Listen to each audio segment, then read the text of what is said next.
Tome su examen y guárdelo.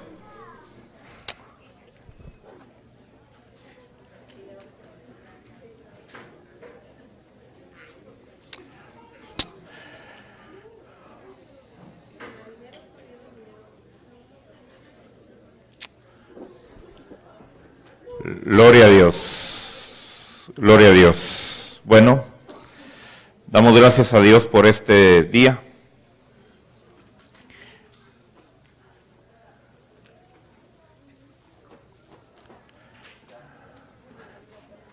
Dios ha sido bueno, ¿verdad? Amén. Vamos a abrir la palabra en el libro de Génesis. El tema de hoy es Génesis. Esto viene de una palabra griega que significa engendramiento, pero más que todo es una palabra que nos da la idea de principios de creación. Y este libro es el libro que nos marca la historia de la humanidad. Es necesario que usted como cristiano, como hijo de Dios, conozca de dónde viene, conozca sus principios. Si usted no conoce su principio, no va a conocer su final. El principio define nuestro final. Por eso es que el mundo se ha empeñado en hacernos creer que salimos de la nada, salimos de la casualidad, o sea que nuestro principio fue una casualidad, ¿verdad? Y que fue de la nada, porque de esa manera nuestro final sería también nada, sería una eliminación sin consecuencias, y que nuestra vida en esta tierra es todo. Ese es el concepto que el mundo humano quiere transmitirnos, porque quiere negar la existencia de un creador, porque al aceptar que nacimos o que fuimos creados por un creador, estaríamos entendiendo que también tendremos que volver a nuestro creador a darle cuenta. Y eso es lo que el ser humano hoy no quiere, ¿verdad? El ser humano quiere vivir hoy su vida en un libertinaje, sin medir consecuencias, creyendo que no va a darle cuentas a un creador. Pero cuando nosotros sabemos que fuimos creados por Dios, no solamente vemos la mano de ese Dios creador, sino vemos que hay un propósito por el cual estamos en esta tierra. Y al venir a esta tierra con propósitos, entonces nuestra vida toma sentido. Una de las cosas por las cuales muchos hombres y mujeres vienen a este mundo y se van, ¿verdad? Se van, mueren y no dejaron una huella en esta tierra, ¿verdad? No dejaron algo productivo en esta tierra. ¿Por qué? Porque no entendieron que había un propósito por el cual vinieron a esta tierra. A veces nuestros propósitos han sido cambiados, distorsionados también. Pero cuando nosotros vemos que ese Dios creador lo hizo todo con un plan, no salimos de la casualidad, Dios no se alteró cuando hubieron ciertos cambios en la humanidad, como lo vamos a ver en este libro, sino que ya Dios en su sabiduría y en su conocimiento que Él tiene, Él sabía lo que iba a pasar. Y basado en eso, Él ya siempre tenía otro plan, ¿verdad? Y eso es lo que vamos a ver el día de hoy. Entonces, el día de hoy vamos a ver el libro de Génesis. Esto es un libro muy importante que usted debe de leer, usted debe de conocer, porque le va a ayudar a responder muchas dudas, muchas inquietudes, especialmente a sus hijos, que están siendo enseñados en un mundo secular, donde les dicen que venimos de una explosión gigantesca y salimos nosotros, fíjese. Cuando nosotros vemos nuestros yo miro la naturaleza, yo miro el comportamiento humano y digo yo, esto no puede ser casualidad, ¿verdad? Somos algo tan bellos, tan especiales, ¿verdad? Aún aquellos animalitos que parecieran monstruos, ¿verdad? Son algo hermoso, porque son algo que tienen vida. Y eso es lo que vamos a ver el día de hoy. Entonces, en el capítulo número 1 de Génesis, nosotros vemos cómo Dios, eso lo vimos en la clase pasada, cómo Dios nuevamente la tierra que había creado la transforma a una nueva tierra, de algo que ya existía. Hemos visto que principios van a haber muchos en Génesis. Vamos a ver algunos principios, algunos a empezar de nuevo en el libro de Génesis. Y en el capítulo 1 nosotros vemos cómo Dios crea al nuevo mundo, le da una nueva forma y lo hace en 6 días. Se tomó 6 días. Debemos de saber que esos días, hermanos, fueron días literales, ¿verdad? Fueron días de 24 horas. Esto es importante que usted lo sepa. El Señor mismo lo aclaró ahí en Génesis. Dijo, de la tarde a la mañana del siguiente día. O sea, Dios cuenta los días cuando cae el sol hasta que se vuelve a ocultar el sol. Entonces, el Señor habló de 6 días literales de 24 horas. O sea, Dios estableció su creación en orden en 6 días. Y el séptimo día Él descansó, ¿verdad? Hemos visto algunas bases ahí de cómo debemos nosotros de imitar a Dios, porque nosotros somos a la imagen y semejanza de Dios. Jesucristo dijo, todo lo que yo veo hacer a mi Padre, eso es lo que yo hago, ¿verdad? Entonces ahí el Señor nos marcó principios, eso lo vimos en la clase pasada, y de eso nos habla el capítulo 1. El capítulo 2 nos habla acerca ya de una formación, de dónde surgió no nuestro ser espiritual, sino de dónde salió nuestro cuerpo, ¿verdad? Porque nosotros antes de ser materia física, en un cuerpo, ya existíamos antes. Nosotros fuimos creados en los lugares celestiales, nosotros somos celestiales, somos espirituales, allá está nuestro origen, allá está nuestra raíz, ¿verdad? Nuestra raíz no es un hombre y una mujer aquí en la tierra. Nuestra raíz viene desde Dios mismo, desde el Dios creador. Y Él nos hizo primeramente como almas, como espíritus. Y esas almas y espíritus las puso en un cuerpo aquí en la tierra. Entonces en el capítulo 2 nos habla de qué material nosotros somos, ¿verdad? Y somos hechos básicamente del polvo. Dice la palabra de Dios en el capítulo 2 que en el verso 7 dice que el Señor Dios formó al hombre del polvo de la tierra y sopló en su nariz aliento de vida. Fíjese, ahí sopló la vida de nuestra alma y de nuestro espíritu, ¿verdad?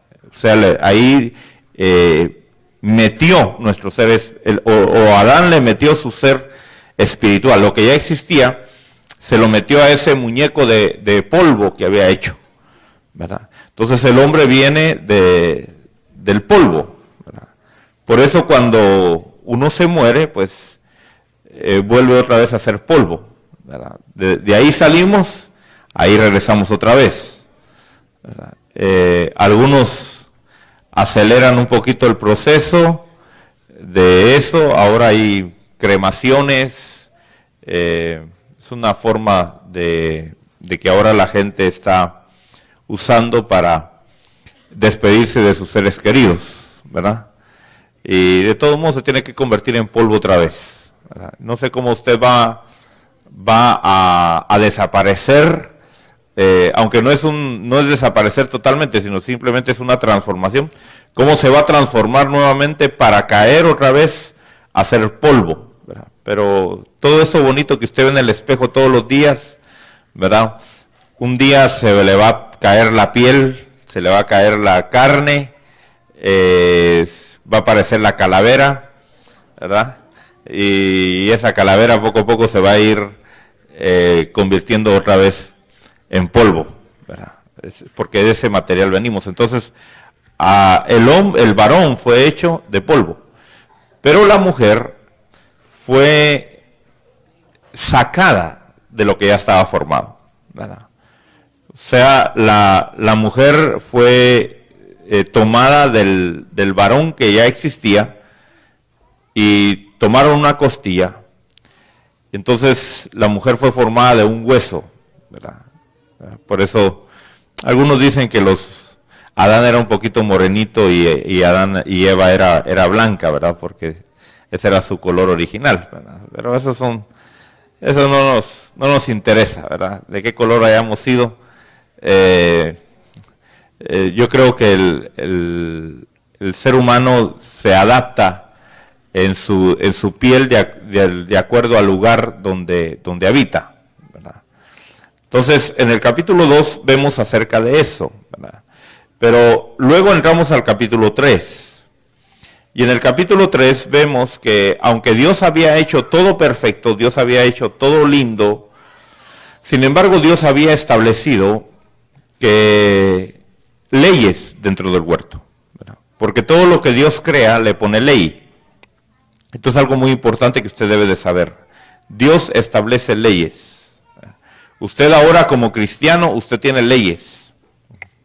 Usted no puede decir, yo vivo en la gracia y como gracia yo no tengo ninguna ley. Esa es una mentira del diablo, ¿verdad? Es un engaño del anticristo. El anticristo es un hombre sin ley. Eso es lo que la Biblia dice, ¿verdad? Entonces, aquellos que dicen, a mí no me tienen que decir lo que yo tengo que hacer, yo voy a vivir ahora en la libertad del evangelio como yo pienso que es lo correcto, esa es una mentalidad errada, ¿verdad? ¿Por qué? Porque Dios todo lo que crea le da leyes, ¿verdad? Le rige leyes. Entonces, Dios le estableció aún en el huerto leyes al ser humano, ¿verdad? Le dijo, puedes comer de todo esto menos del árbol del conocimiento del bien y del mal, ¿verdad? Todo está bajo tus pies, todo está bajo tu autoridad, menos algo, ¿verdad? O sea, habían leyes.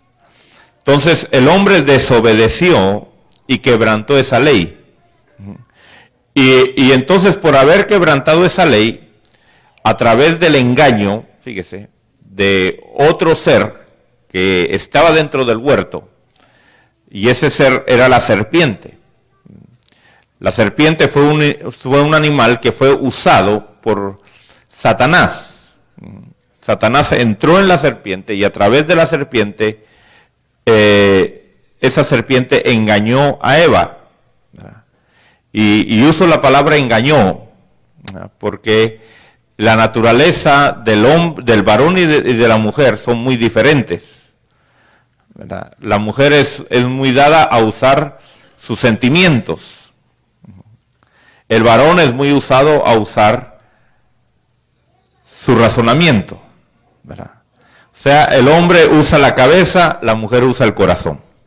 Ajá. Y ese es el complemento, ¿verdad? Se necesita no solo usar la cabeza, se necesita usar el corazón, las dos cosas, en un equilibrio. Entonces, la mujer fue engañada en sus sentimientos, en sus emociones, ¿verdad? Y eso no ha cambiado todavía, ¿verdad? Hasta el día de hoy todas las mujeres siguen cayendo en la trampa del engaño, ¿verdad? Se le acerca ahí un hombre y le dice cosas bonitas y la ilusiona y la engaña, ¿verdad? Y le ofrece el sol y la luna y las estrellas, ¿verdad? Y al final lo único que le da son las estrellas, ¿verdad? Que la deja viendo después de la paliza que le da. Pero bueno, sí, cuando la mujer le reclama, dice, y las estrellas que me ofreciste, dice, ahorita te las doy. Pero vemos entonces que la mujer fue engañada. porque sus sentimientos fueron envueltos, ¿verdad? El hombre no fue engañado, el hombre sabía lo que estaba haciendo, ¿verdad? El hombre con conocimiento, con razonamiento, primero porque él había sido el que Dios le había dado la orden de no comer, ¿verdad? A Adán le había dicho que no comiera, ¿verdad? Pero al varón, Dios mismo le había dicho que no debía de comer. Entonces había una responsabilidad más grande en el varón que en la mujer, ¿verdad? Aunque los dos son culpables. Pero mire qué grande es el amor de Dios, porque a pesar de que el hombre cayó, y ahí empieza una nueva vida, fíjese, empieza una nueva vida, ¿verdad? Porque cuando el hombre cae, entonces el hombre tiene que hacerse unas vestiduras, ¿verdad? ¿Por qué? Porque en el huerto, mientras él estuvo en obediencia, dice la Biblia que andaban desnudos, ¿verdad? No se avergonzaban. Para ellos era natural, hermano, andar desnudos. Algunos dirán entonces, bueno, entonces por eso está bien que hayan las playas nudistas y las ciudades nudistas y que se tomen fotos desnudos y todo eso. No, eso ya no entra dentro del ambiente en que estamos ahora. Aquí la Escritura nos dice que lo primero que el hombre sintió cuando pecó fue vergüenza. Y entonces se hace unas vestiduras de hojas, ¿verdad? Aquí los traductores ponen hojas de parra o otros ponen hojas de higuera. La verdad, hermano, es que a veces el traductor tiene que llenar ciertos espacios ahí para no quedarse esa palabra sin usarse, ¿verdad? Por ejemplo, más adelante vamos a ver que hay animales en la lista de animales que Dios le da a Moisés, que algunos ponen un animal y otros ponen otro, porque no se sabe, incluso tal vez ya desaparecieron esos animales, no se sabe con exactitud qué clase de hoja era, ¿verdad? Pero sí eran de hojas, ¿verdad? Usted quiere poner de higuera, bueno, eso ya es a criterio suyo, ¿verdad? Yo simplemente me limitaría a decir que eran unas vestiduras de hojas, ¿verdad? Se agarraron unas hojonas y se cubrieron, ¿verdad? ¿Por qué? Porque sintieron vergüenza. Pero esas hojas, fíjese, no eran muy duraderas, ¿verdad? Al salir el sol, ¿qué pasó con esas hojas? Se secan, ¿verdad?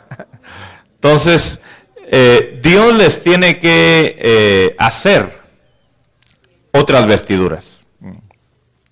Y esas vestiduras que les hace son vestiduras de piel, ¿verdad? Entonces ahí vemos nosotros que eso de que el hombre cavernícola y que el hombre fue evolucionando y que el hombre fue inventando, descubriendo, no inventando, porque el hombre no inventa nada, el hombre solo descubre lo que ya existe, ¿verdad? Y descubrió cómo hacer el fuego y un montón de situaciones. Descubrió que sin agua no podía vivir, ¿verdad? Sin comida no podía vivir. Bueno, entonces viene Dios y le hace vestiduras de pieles. Eso quiere decir que hubo un sacrificio, ¿verdad? Hubo una muerte. El Señor le había dicho al hombre, el día que tú comas del árbol del conocimiento del bien y del mal, ese día tú vas a morir. Entonces, él murió internamente, murió espiritualmente, su espíritu murió, pero siguió su cuerpo vivo. Entonces, la palabra de Dios se tenía que cumplir. Y entonces ahí hubo un sustituto.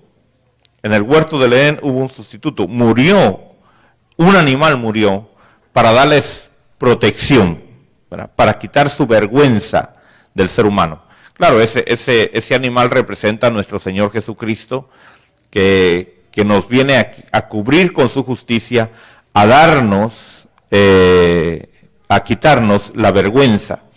Entonces, esas fueron las dos vestiduras que el hombre tuvo en el huerto, ¿verdad? Una de hojas y luego otra de animal. Pero ahí en el capítulo 3 también nos habla de las maldiciones que recibieron, ¿verdad? Porque cada desobediencia trae consecuencias. Y eso usted lo debe de saber. Cada vez que quebranta una ley, cada vez que usted desobedece una ley, va a traer consecuencias a su vida. Eso no lo puede usted negar, eso no se lo puede usted quitar de encima. Va a haber consecuencias, ¿verdad? Tanto si obedece como si desobedece la palabra de Dios. Entonces, Dios le da una maldición a la serpiente. La maldición que le da la serpiente está en el verso 14, Génesis 3:14.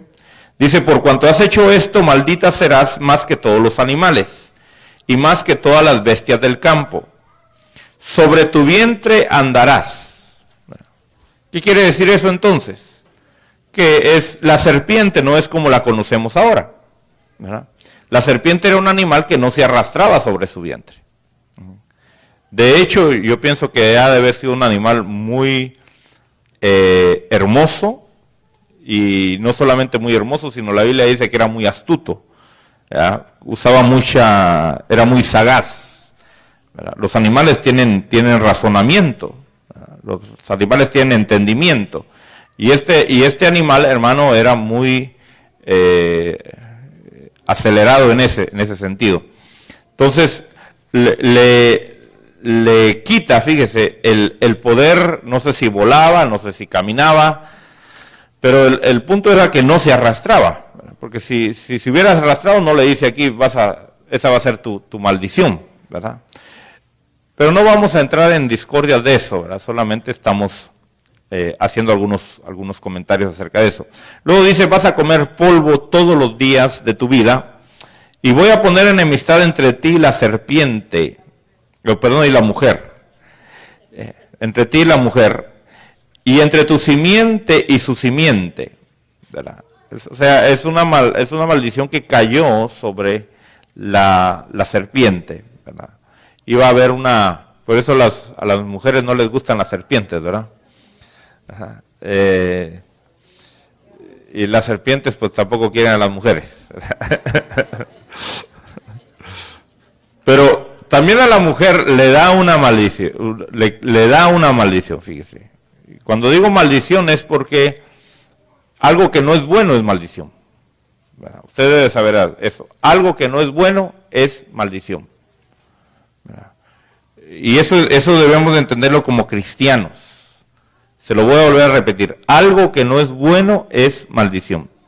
Tenga la forma que tenga el nombre que tenga la forma que tenga.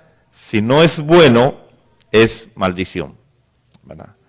Y eso lo podemos aplicar en todos los ambientes, tanto conyugal como en áreas de trabajo, empresas, cosas que tenemos materiales. Dice que un carro puede ser una maldición. Una casa puede ser una maldición, ¿verdad? ¿Por qué? Porque si eso nos aparta de obedecer a Dios, de buscar a Dios, entonces se ha convertido en una maldición, ¿verdad? Espero que me comprenda, ¿verdad? Aún para muchos el casarse es una maldición. ¿Por qué? Porque no se casan con la persona que Dios tiene para ellos, ¿verdad? Se convierte en una maldición, ¿verdad? Y la palabra de Dios dice que todo lo que es nacido de la carne produce corrupción. Entonces a la mujer también le da una maldición. Y dice en el verso 16, dice, a la mujer dijo, en gran manera multiplicaré tus preñeces y tus dolores de parto. Entonces fíjese que aquí a la mujer en su forma de dar a luz, le cambia su naturaleza. Eso nos muestra que en primer lugar Eva ya había tenido hijos, ¿verdad? ¿Por qué digo yo que ya había tenido hijos? Porque cuando Dios crió al hombre, a Adán y a Eva, el mandamiento que le dio es multiplíquense y llenen la tierra, ¿verdad? Entonces yo quiero quitar conceptos que la religión nos ha metido que no están en la Biblia, que contradicen la Biblia, ¿verdad? Adán y Eva tuvieron hijos en el huerto del Edén, viviendo en inocencia. Fíjese, esto es antes de que naciera Caín y Abel. Esto es antes de que cayeran. Y aquí se vuelve a enfatizar un poco más, donde dice, te voy a aumentar, fíjese, tal vez nuestras Biblias no traducen correctamente lo que dice el lenguaje original, pero el lenguaje original dice, te voy a aumentar los meses de tu preñez y tus dolores al dar a luz, ¿verdad? O sea, dos cosas ahí, ¿verdad? Quiere decir que entonces antes no se tardaba 9 meses la mujer en dar a luz, en desarrollar un bebé en el vientre. ¿Verdad? ¿Cuánto se tardaba? No sé. Tal vez una semana, un mes, ¿verdad? No sé, ¿verdad? La Biblia no nos dice eso, pero sí nos da aquí una pauta para entender y decir, miren, ahora no va a ser este tiempo, sino te lo voy a multiplicar, ¿verdad? Y gracias a Dios que lo multiplicó, ¿verdad? Porque si con 9 meses hay gente que tiene una marimbita de hijos, imagínense si se tardara solamente una semana, ¿cuántos hijos tuvieron, verdad?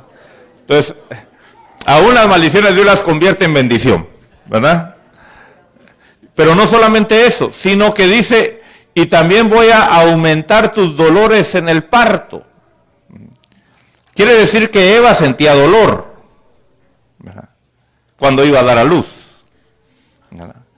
Adán sentía dolor en el huerto. ¿Por qué? Porque el dolor no es una maldición. El dolor es una alarma, ¿verdad? El dolor es algo bueno que usted tiene. Una persona que no tiene dolor en su cuerpo, y hay personas que tienen esa deficiencia, que no sienten, ¿verdad? Los puede usted golpear y los puede usted herir y no sienten. O sea, su organismo no está mal funcionado porque no siente dolor. Entonces, imagínese que usted no tuviera dolor. Yo sé que el dolor no es agradable, pero el dolor es algo necesario para nosotros, ¿verdad? Porque el dolor nos advierte que algo no está bien. Usted pone la mano en una llama en una lumbre, ¿verdad? ¿Y qué pasaría si no tuviera dolor? ¿Verdad? Le daría hambre, ¿verdad? Porque sentiría el olor a carne asada. Y ya cuando se mira la mano estaría toda deshecha, ¿verdad? Entonces el dolor es algo bueno, ¿verdad? Eva tenía dolor cuando iba a dar a luz, ¿verdad? Porque imagínense, tal vez estaban bajando cocos y ya iba a dar a luz, pues necesitaba sentir un pequeño dolorcito de advertencia y decir, bueno, ya es hora de dar a luz, se bajaba para dar a luz. Imagínense, si no el muchachito se caía desde arriba. Entonces, el dolor es algo bueno, pero ahora se los multiplicaron. Al punto que las mujeres, cuando están dando a luz, gritan y se revuelcan y pareciera que se van a morir. Pero de una vez le digo, hermana, no se va a morir. En el nombre del Señor no se va a morir, ¿verdad? Es una forma, ¿verdad? Que es parte de la maldición. Entonces, vemos ahí que multiplicó los meses, multiplicó los dolores de un parto. Dios no puede multiplicar algo que no existe. 1,000,000 por 0, ¿cuánto es? 0. ¿Verdad que sí? 1,000 por 0, ¿cuánto es? 0. Entonces, para que multiplicar algo, tiene que existir algo. Entonces, aquí ya estaba multiplicando algo que existía ya. Ya habían partos, ya habían nacimientos, ya Eva y Adán ya estaban trabajando. ¿Cuántos años vivieron en el huerto? No lo sabemos. Pudieron haber vivido 100 años, 1000 años, no sabemos cuántos años pudieron haber vivido en el huerto, ¿verdad? Pero yo creo que fueron obedientes en empezar a trabajar y a multiplicarse, que esa fue la orden que les dieron, ¿verdad? Ahora, no solamente eso, sino que dice, en el verso 16 dice, y con todo eso tu deseo será para tu marido, y él tendrá dominio sobre ti. Entonces, ahí fíjese que también recibe una maldición la mujer. Y es que ahora ya no iba a estar al mismo nivel de autoridad del varón, sino que ahora, por causa de su debilidad que tenía, Dios le da una cobertura, ¿verdad? Por eso la mujer necesita sentirse apoyada. La mujer cuando busca a un hombre para casarse, lo que anda buscando es protección, ¿verdad? Lo que anda buscando es seguridad. Por eso, por muy feo y por muy viejo que sea un hombre, media vez tenga mucha fe y buen testimonio, ¿verdad? Dice, este es para mí, ¿verdad? Y aunque dicen, yo no estoy por el dinero con él, dicen, ¿verdad? Pero yo estoy seguro que si le quita el dinero, ni se fija en ese viejito, ¿verdad? Ni se fija en ese hombre feo, ¿verdad? ¿Por qué? Porque lo que la mujer mira es una protección para ella. Y no solo para ella, sino para sus hijos, ¿verdad? Es parte de su naturaleza, ¿verdad? Entonces, el hombre tiene algo que ofrecer, tiene que tener algo que ofrecerle a la mujer cuando piensa casarse, ¿verdad? Pero fíjese que es una inclinación entonces, es algo que Dios estableció.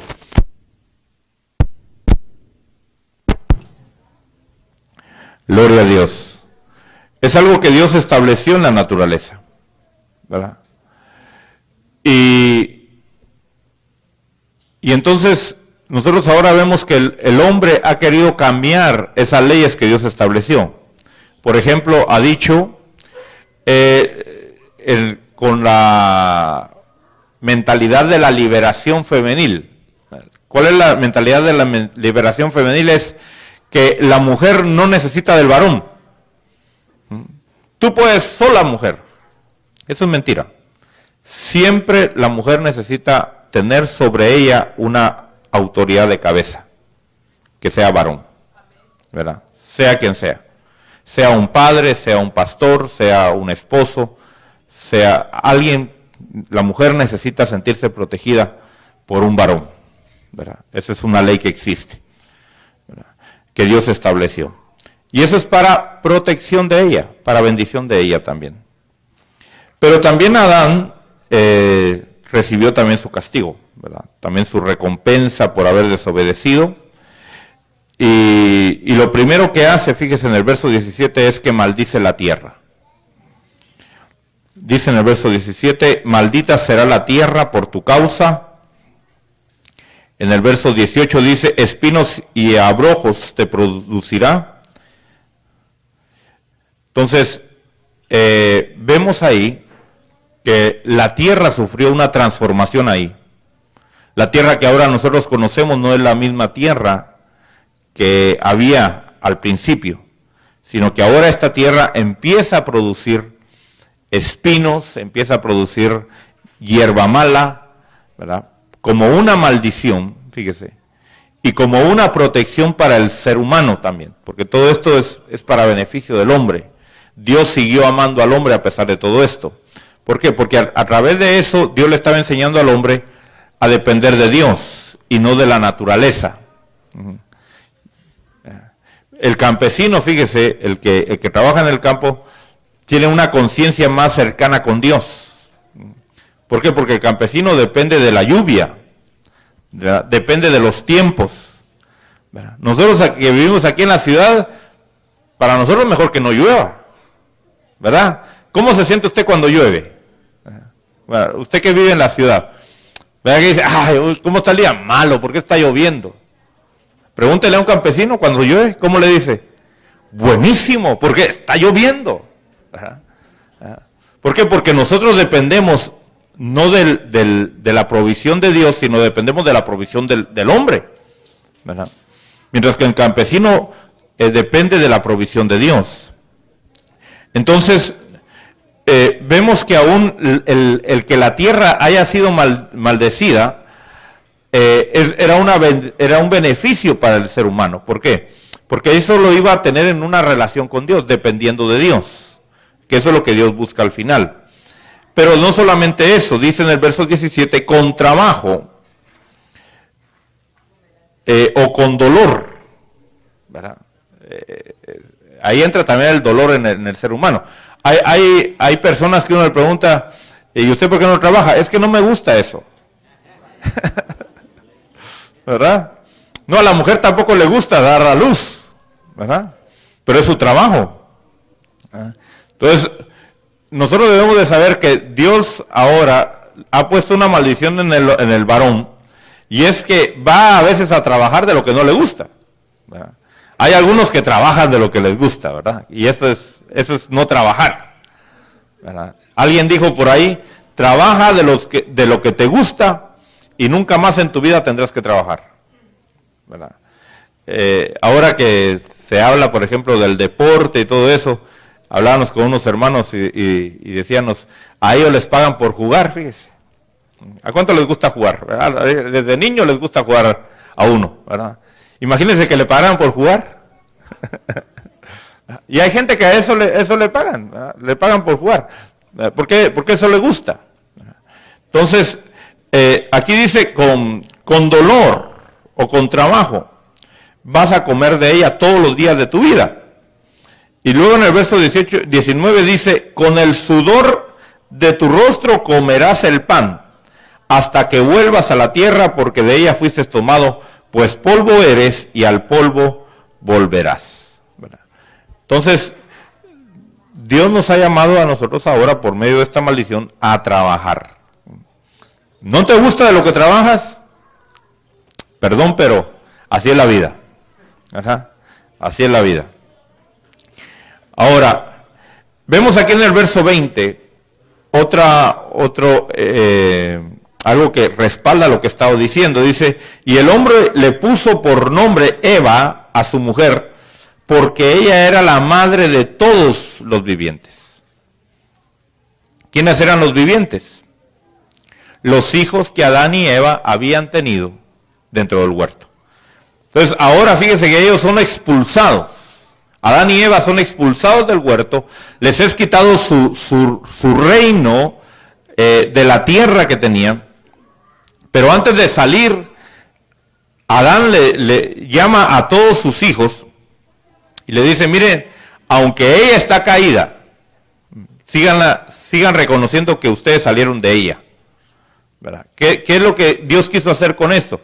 Hacer un énfasis más fuerte todavía de que nosotros venimos de una creación que Dios hizo, ¿verdad? No venimos del mono. Nuestro papá y nuestro abuelito no es el chimpancé ni el gorila, ¿verdad? Nosotros venimos de Adán y de Eva.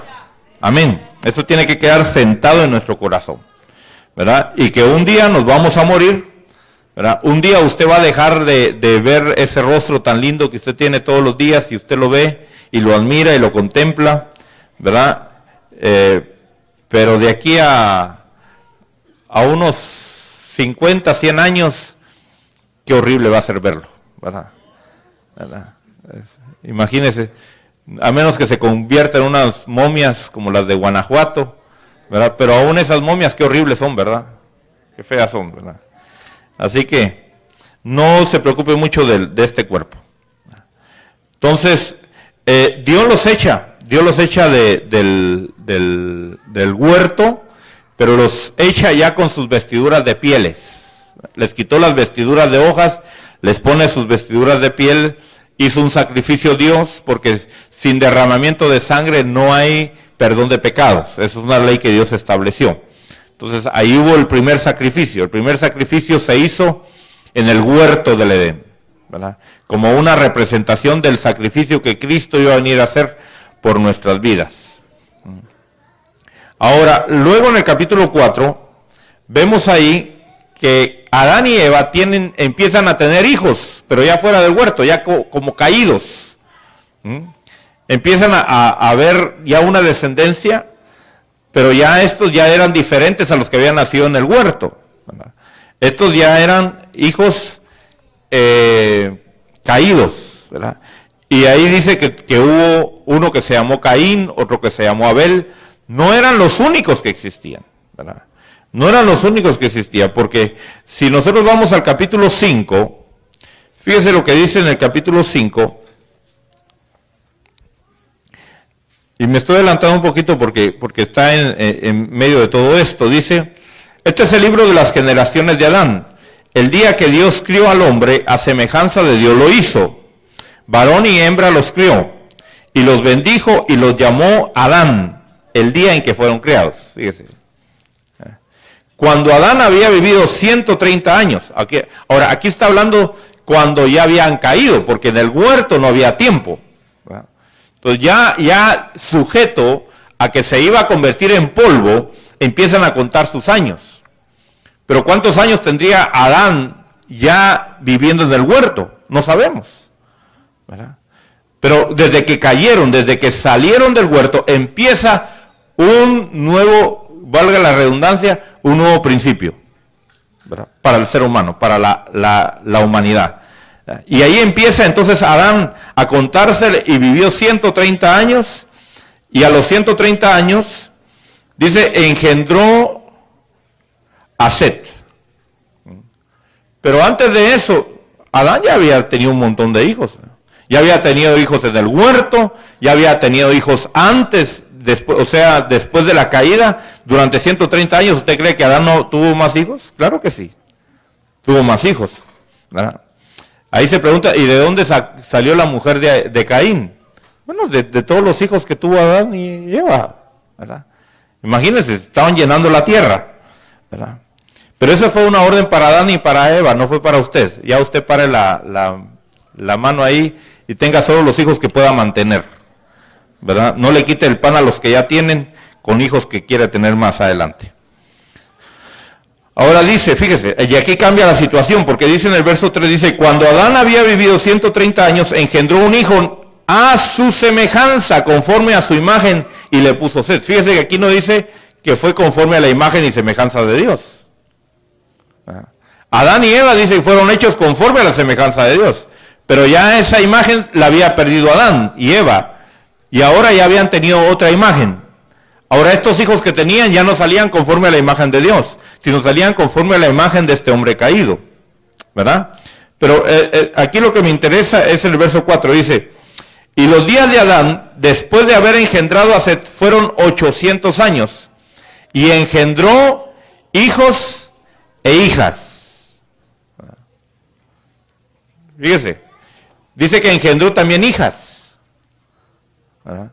Aunque la Biblia no nos marca todo eso antes, ¿verdad? Entonces, cuando aquí en el capítulo 3 y el capítulo 4 hablamos de que Adán y Eva tuvieron hijos, también tuvieron hijas, ¿verdad? ¿Por qué? Porque de esa manera se iban multiplicando. En ese tiempo se casaban hermanos con hermanas, ¿verdad?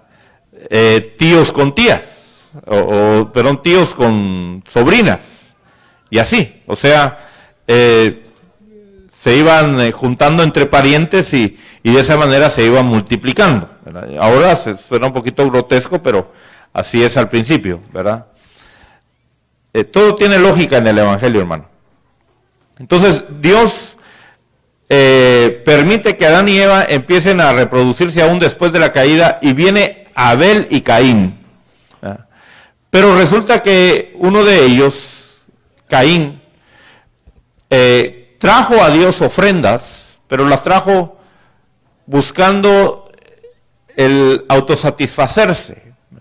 Dios le había enseñado a Adán, y Adán les había enseñado a sus hijos, que para poderse presentar a Dios tenían que presentar primero un sacrificio de sangre. Pero ¿qué hace Caín? Caín presenta primero un sacrificio de frutas. No era que era pecado presentar sacrificios de frutas o vegetales. De hecho, cuando Dios venía al huerto, en el huerto, pues a Adán y Eva le traían ofrendas a Dios. ¿Y cuáles eran las ofrendas que le traían? Frutas, ¿verdad? Traían las frutas y le decían, mira, Señor, esto te corté el día de hoy, sentémonos, y se ponían ahí a comer, ¿verdad? Entonces, eso era, no era que Dios no aceptara el sacrificio de frutas o la ofrenda de frutas. Era que ahora que ya estaban caídos, tenía que primero presentar el sacrificio de sangre y luego podían presentar el sacrificio vegetal. Eso lo puedo confirmar porque aún en los sacrificios de los judíos, uno de los sacrificios o de las ofrendas que los judíos presentan son ofrendas vegetales.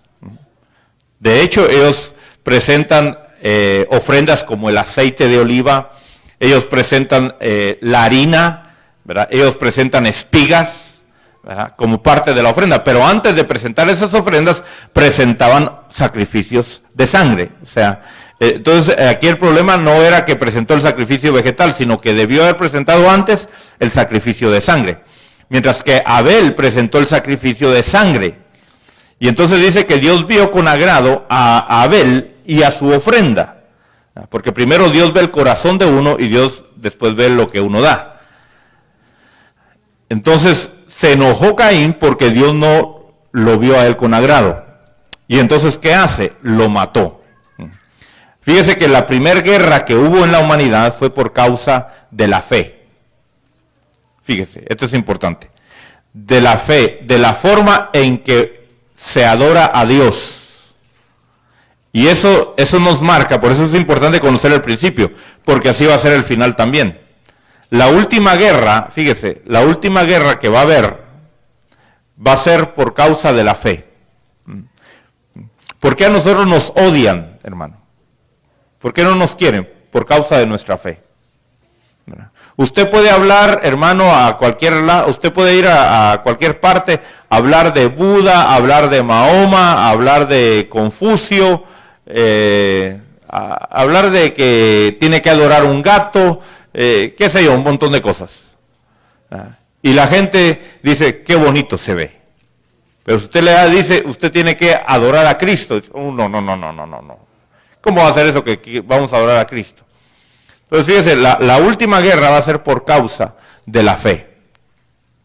Porque la primera guerra fue por causa de la fe. Entonces, por eso es importante que usted conozca y entienda el libro de Génesis.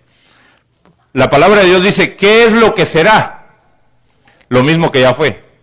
Porque no hay nada nuevo debajo del sol. Entonces, al entender esos pasajes bíblicos, usted se va a dar cuenta qué importante es conocer el libro de Génesis. Ahora, yo no puedo hablar de todo el libro de Génesis, porque imagínense, solo es una clase nada más que voy a dar de esto. Pero para que usted más o menos tenga un panorama de los principios que tenemos aquí. Perdón. Entonces, Caín mató a Abel porque su ofrenda no fue recibida y la de su hermano sí fue recibida, ¿verdad? Eso mismo sucede hoy en las congregaciones también, ¿verdad? Eso, pero bueno, no voy a predicar de eso. Ahora, empiezan entonces, fíjense, en el capítulo 5, vemos que en el capítulo 4 empiezan a nacer la descendencia de Caín y la descendencia mala. En el capítulo 5 empiezan a hablarse de la descendencia de Set. Dios le da otro hijo, fíjese, le da otro hijo a Adán, entre los muchos que tenían, y se lo da como un sustituto a Abel, ¿verdad? Porque Abel le había muerto. Entonces Dios toma, fíjese, un nuevo principio, y ese nuevo principio es Set. Fíjese, desecha toda la demás humanidad y toma a Set como el escogido, del cual iba a venir el descendiente a venir a salvar a la humanidad, ¿verdad? Entonces, ahí vemos que la gente vivía, hermano, cientos de años. El hombre que aparece como que vivió más tiempo es Matusalén, ¿verdad? En el capítulo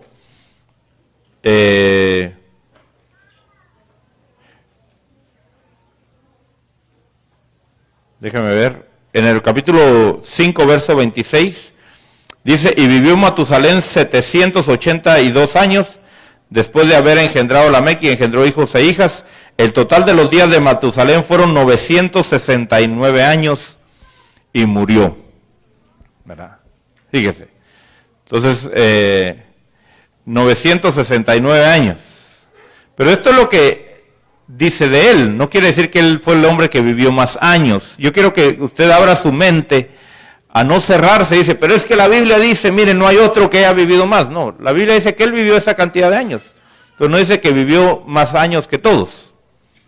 Espero que me esté dando a entender. Registrado, sí es el que vivió más tiempo, pero que pudieron haber habido otros que superaron esa edad, ¿verdad? Pero hubo un hombre, fíjese, que dice aquí en el capítulo 5, verso 21, dice, y Enoc vivió 65 años y engendró a Matusalén. Y Enoc, fíjese que caminó, nació y vivió su vida secular como todos los demás, pero dice que cuando nació Matusalén, en el verso 22 dice, y Enoc anduvo con Dios 300 años después de haber engendrado a Matusalén. O sea, después que engendró a Matusalén, caminó 300 años con Dios. Ahora, hay mucha gente que dice, bueno, lo que pasa es de que no era que vivieran 900 años. Lo que pasa es que esos 900 representan 90 años, ¿verdad? Y si alguien vivía 800 años, no era que viviera 800 años, sino que vivía 80 años. Esa es la explicación que quieren dar. Bueno, si esa es la lógica, entonces quiere decir que Enoc, que dice aquí a los 65 años que engendró a Matusalén, quiere decir que tenía 6 años y medio. Si esa es la lógica. Entonces vemos que no es lógica eso, ¿verdad?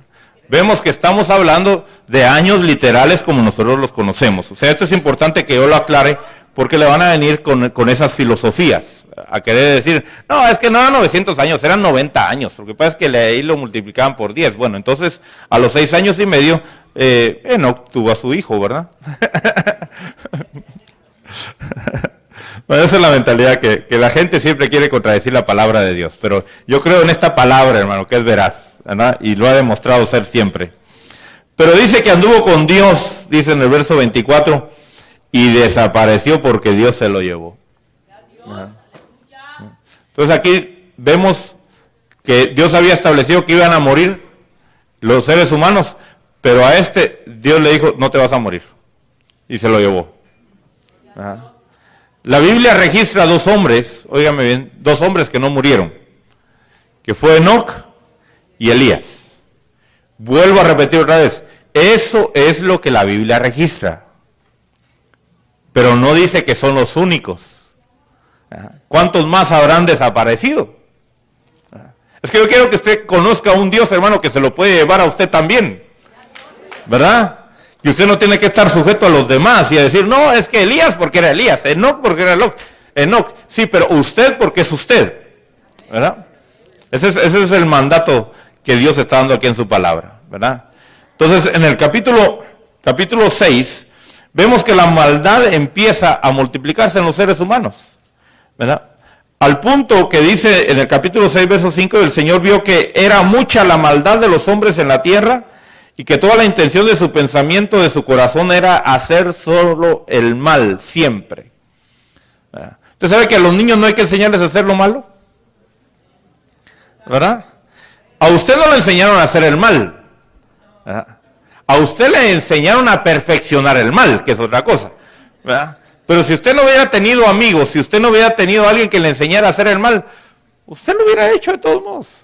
Porque está en su corazón. O sea, usted no puede echar la culpa a sus amistades o al ambiente en que nació y a decir, es que pues mis amigos me corrompieron. No. Sus amigos lo único que hicieron fue nada más venir a regar esa semillita que ya estaba ahí y que la hizo ser más grande, pero de todos modos hubiera crecido esa maldad que hay en el corazón, ¿verdad?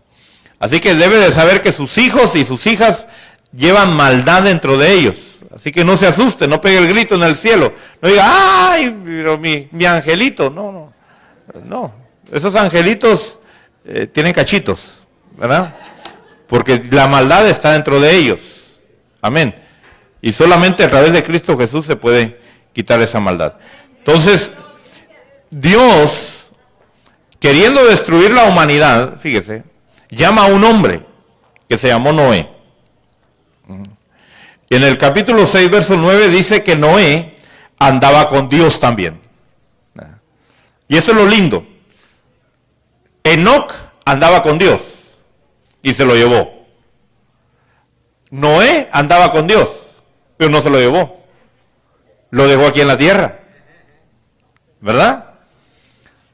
Eso es importante que usted lo entienda. Porque algunos, óigame bien, algunos se van a morir. Tal vez prematuramente ante la vista del hombre. Otros tal vez van a vivir más tiempo. Y no es el hecho que se mueran o que vivan más tiempo lo que el termómetro para decir, este andaba con Dios y este no. Porque, por ejemplo, ¿a qué edad murió Jesucristo? Algunos dicen que a los 33 años, la Biblia no dice que a los 33 años. Se calcula que a los 33 años. Pero él pudo haber muerto a los 33, a los 40 años. No se sabe, la Biblia no lo dice, ¿verdad? Y usted lo puede buscar en la Biblia, a ver si lo encuentra. Y le doy $1,000,000 si me dice la edad en que Cristo murió. Que la Biblia dice. Hasta ese punto llego. ¿Por qué digo esto? Porque usted no debe asegurar algo que la Biblia no dice. ¿Verdad? Amén. Y reto a cualquiera que me traiga esa cita y con mucho gusto miro de dónde saco el $1,000,000 para pagárselo. Pero si usted no lo encuentra, me da a mí el $1,000,000. No. ¿Qué quiere decir con esto? Que no sabemos a qué edad murió Jesús. Pudo haber muerto, digamos que murió a los 40 años. O sea, él no alcanzó la plenitud de su vigor, se puede decir. ¿Verdad? ¿A qué edad murió Esteban? No sabemos qué edad tenía Esteban, pero pienso que todavía tenía muchos años por delante si él se hubiera quedado aquí en la tierra para hacer mucho para Dios. Sin embargo, Dios decidió llevárselo. El hecho que una persona se lo lleve el Señor no quiere decir que estaba bajo maldición o bajo juicio. O sea, a Enoc se lo llevó, a Noé lo dejó, porque tenía una misión que cumplir, ¿verdad? Y entonces la misión que tiene que cumplir es que tiene que construir un barco grandote. Nosotros le decimos el arca, ¿verdad? Pero era un barco, era un crucero, ¿verdad? Hecho de madera, y por supuesto que este hombre debe de haber sido un carpintero tremendo, ha de haber tenido su negocio para haber hecho este barco, porque él no estaba recogiendo ofrendas ni haciendo telemaratónicas, ¿verdad? Diciendo, por favor, ayúdenme, fíjese que si no me dan ofrendas, no voy a poder construir este barco. No, Dios a él lo había bendecido, ha de haber sido un hombre muy influyente, ha de haber sido un hombre que tenía mucho dinero, su empresa de madera, y temía a Dios, y los recursos que este hombre tenía los invirtió para su propia salvación y la salvación de sus hijos, ¿verdad? Entonces, construyó un barco, usted sabe ya la historia, y se meten animales a ese barco, se meten 7 parejas de animales limpios. Fíjese que desde ahí ya Dios le había enseñado al hombre que habían animales limpios y animales impuros. No fue hasta el tiempo de la ley que ellos descubrieron eso, sino desde el tiempo de Noé ya se conocían que habían animales limpios y animales inmundos. Fíjese. O sea que en aquel tiempo no había ignorancia, había mucho conocimiento también. ¿Hasta qué punto estaba la tecnología en aquel tiempo? No lo sabemos. De repente tenían aviones, de repente tenían submarinos, no lo sabemos, ¿verdad? Imagínense que hubiera un diluvio en este momento. Que hubiera un diluvio en este momento, ¿verdad? Como el diluvio del Génesis. ¿Cuántos habitantes sobrevivirían a ese diluvio? ¿Cuántos sobrevivirían? Ni uno. El ser humano no está capacitado aún hoy con toda la tecnología que tiene para sobrevivir un diluvio de esta magnitud. Puede ser que en aquel tiempo ya tenían celulares también. Tenían satélites, qué sé yo. ¿Verdad? O sea, no creamos que nosotros somos los meros. No. ¿Qué es lo que fue? Lo mismo que va a ser. ¿Verdad? No hay nada nuevo debajo del sol. Entonces no quitemos esa mentalidad como había en la época antigua, que el hombre era el centro de la creación, ¿verdad? Y del universo, y que el universo giraba alrededor de la Tierra. No, la Tierra gira alrededor de un sol y el sol gira alrededor de otros sistemas, y esos sistemas giran alrededor. Bueno, nosotros somos una micra, un granito de arena en comparación al universo, ¿verdad? Entonces, sin embargo, Dios le dijo a este hombre que hiciera un barco, ¿verdad? El hombre hizo un barco hace años que se llamó el Titanic. Y el hombre pronosticó y dijo, este barco ni Dios lo hunde. ¿Ah? Y en su primer viaje se hundió. ¿Ah? Yo no sé cuál preferiría usted subirse si hubiera un diluvio, si a una barca así que no es muy lujosa de madera, lleno de animales apestoso, o a un transatlántico bien lujoso como era el Titanic, ¿verdad? No sé cuál preferiría usted, pero fíjese que lo de Dios no es muy agradable, pero es seguro, ¿verdad? Así que no se deje impresionar por lo que el mundo le pueda ofrecer, porque eso no es garantía. Lo de Dios es garantía. Entonces fíjese que viene el diluvio y destruye toda la humanidad y empieza otra vez un nuevo principio, ¿verdad? Usted sabe, llovió por 40 días y 40 noches, ¿verdad? Pero las aguas estuvieron muchos meses flotando. Por eso le digo, el diluvio lo puede soportar tal vez un submarino, pero todo el tiempo.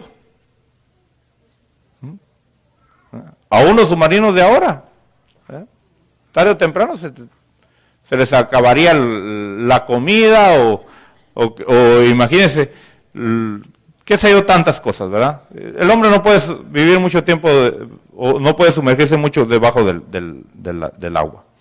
Entonces, sin embargo, Dios llama a Noé y lo saca en el capítulo 8. Usted puede, capítulo 7 y capítulo 8, usted puede leer acerca de esto, cómo entran. Y en el capítulo 9, Dios le da al hombre una garantía de que no iba a castigar otra vez a la humanidad de esa manera. Así que no se asuste.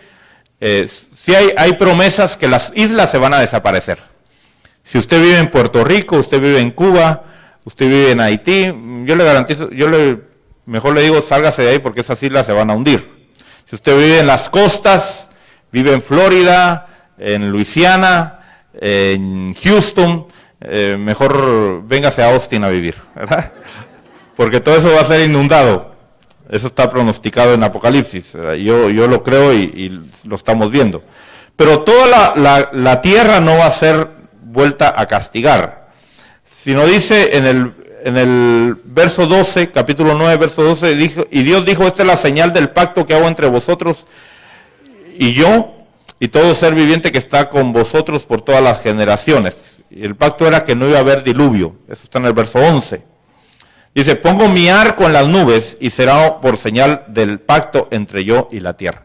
Por eso cuando usted ve el arco iris, Dios permite que uno lo vea en ciertos momentos como una señal de decir, miren, yo me acuerdo que no lo voy a castigar. Pueden haber inundaciones y usted podrá decir, pero fíjese que allá yo veo cómo la gente se muere y eso, sí, porque se van a vivir a donde están los cauces de los ríos. ¿Ajá? Tal vez no ha llovido por muchos años, tal vez tiene 50 años de que había un río ahí y ya no había río, ¿y qué hace la gente? Y le va a poner ahí sus casitas, ¿verdad? Y de repente se viene una tempestad tremenda y el río busca su cauce y se los pasa llevando. Eso no es culpa de Dios, eso es culpa de la gente, ¿verdad? ¿Ya?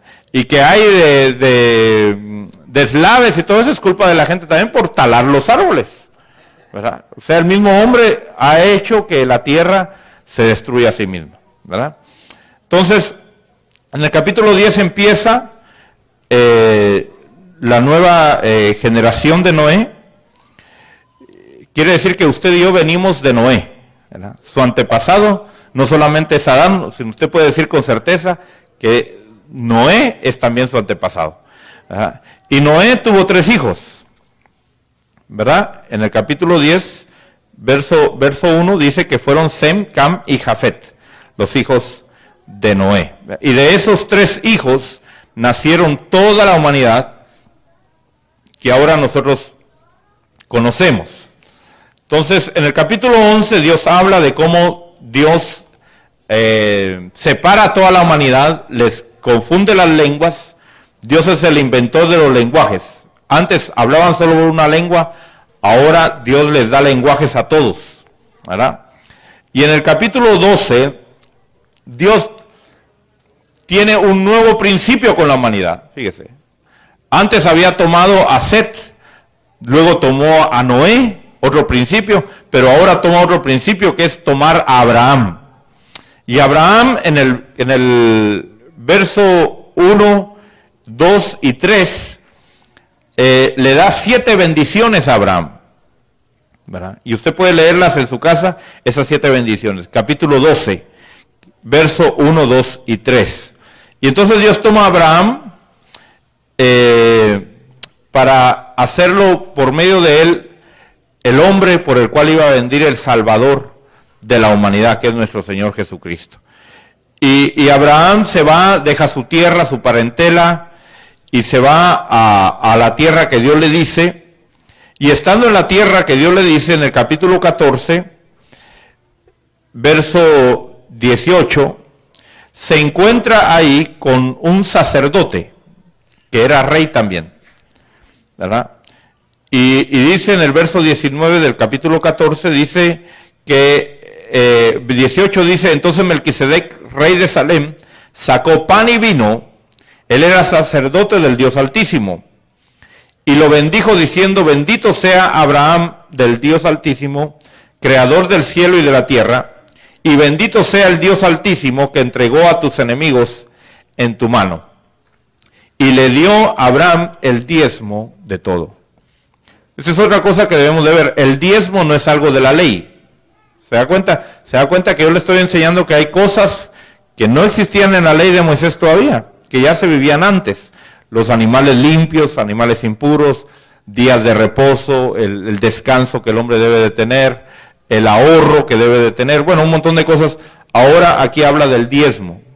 Una 10ª parte hay que darla a Dios, le pertenece a Dios, ¿verdad? Pero, o sea, solamente quiero decir esto para que usted vea que hay cosas que no son de la ley de Moisés, sino son principios que tienen principios eternos. Ahora, estando ahí, Dios decide castigar a Sodoma y Gomorra, destruirla en el capítulo 19, ¿verdad? Entonces, ahí vivía un sobrino de Abraham que se llamaba Lot. Llegan unos ángeles, quisieron violar a los ángeles y Lot les da a sus hijas para que no fueran violadas. Usted puede leerlo en su casa, el verso 19, el capítulo 19. Luego vemos que Dios le pide a Abraham, le pide su hijo que tiene, Isaac. Se lo pide como una ofrenda, ¿verdad? Y esa es la prueba máxima que Dios le pide a Abraham. Dios siempre te va a pedir lo mejor que tú tienes. Si tú quieres recibir lo mejor de Dios, tú tienes que darle lo mejor a Dios, ¿verdad? Los mejores años de tu juventud te lo tienes que dar a Dios. Todo lo mejor debe ser para Dios. Nosotros lamentablemente no hacemos eso. Le damos a Dios nuestras obras, ¿verdad? Si tenemos tiempo, buscamos a Dios. Si nos sobra tiempo, vamos a hacerlo. Si nos sobra tiempo, vamos a servir a Dios. No debe ser así. Lo prioritario debe ser Dios, ¿verdad? Y ahí lo vemos nosotros que en el capítulo 22, Dios le pide a Abraham su único hijo, fíjese, pero se lo devuelve. Se lo devuelve. Y entonces, Abraham tiene a ese hijo Isaac, e Isaac se casa con una pariente que se llamaba Rebeca. Y entonces Isaac y Rebeca tienen 2 hijos. Uno se llamaba Jacob y el otro se llamaba Esaú.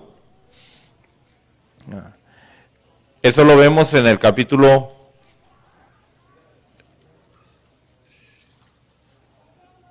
26. Vamos a ver. Capítulo 25, ahí aparece el nacimiento de Esaú y Jacob, ¿verdad? Pero la bendición era para Esaú, porque era para el primogénito. Sin embargo, Esaú vende su primogenitura a Jacob y se la vende por un plato de comida, ¿verdad? Algunos dicen lentejas, otros dicen frijoles, un plato de comida, un guisado, digamos. Aunque haya sido caviar el que le haya dado, hermano, era muy barato para lo que estaba vendiendo, ¿verdad?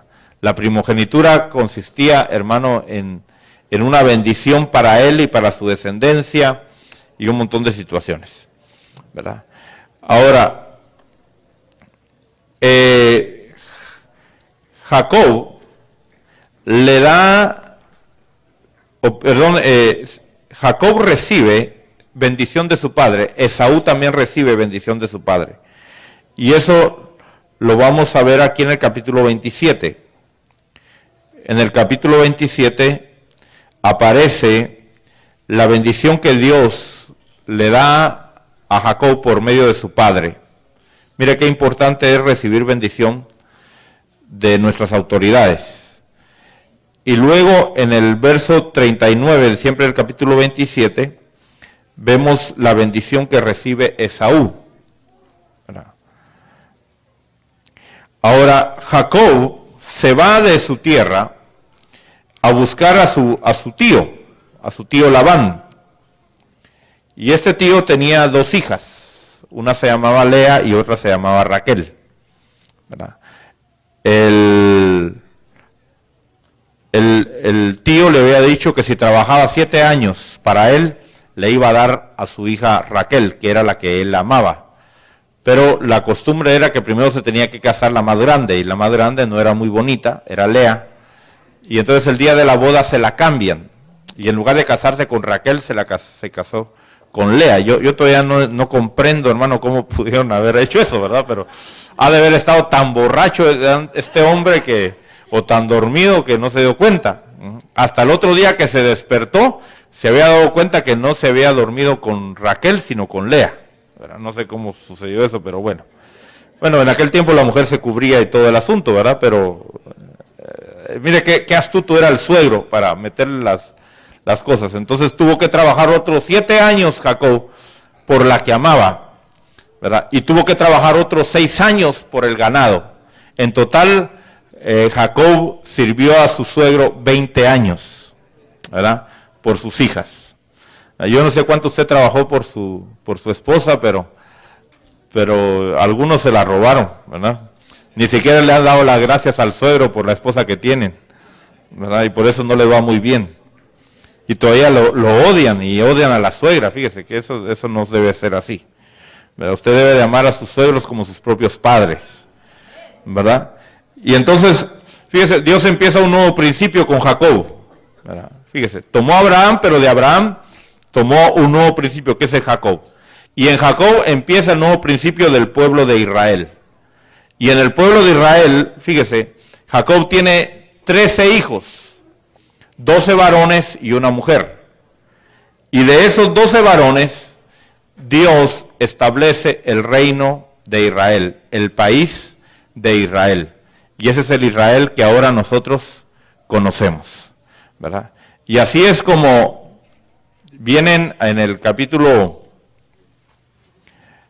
déjeme ver.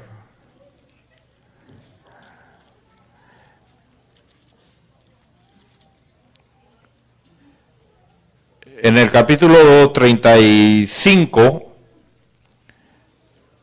verso 22, ahí aparecen los nombres de los descendientes de Jacob, ¿verdad? Y luego de Jacob tiene un hijo que se llama José. Y José tiene 2 hijos. Este José se fue a Egipto y allá se hizo gobernador de Egipto. Y en el capítulo 41, ahí aparece los hijos que tuvo José. Y así es como el libro de Génesis, hermano, nos enseña de los diferentes principios. Resumo de esta manera. Principio, Adán y Eva. Nuevo principio, Abel. Ya en la naturaleza caída, Abel, que muere y empieza con Set. Nuevo principio. Luego de Set viene Noé. Luego de Noé viene Abraham. Luego de Abraham viene Jacob. Luego de Jacob viene lo que es el pueblo de Israel, la nación de Israel, que es con quien hace un pacto hasta los tiempos de Jesús, donde Jesús viene a cerrar ese principio y abre un nuevo principio con la iglesia, muriendo en la cruz del Calvario y resucitando como el Rey de Reyes y el Señor de Señores. Así que esa es la clase del libro de Génesis. Esperemos que usted lea el libro de Génesis, ese es el examen, leer todo el libro de Génesis, no solamente las respuestas, sino leer el libro de Génesis. Tiene que leerlo. Amén. Amén. Póngase de pie, vamos a orar, vamos a darle gracias a Dios.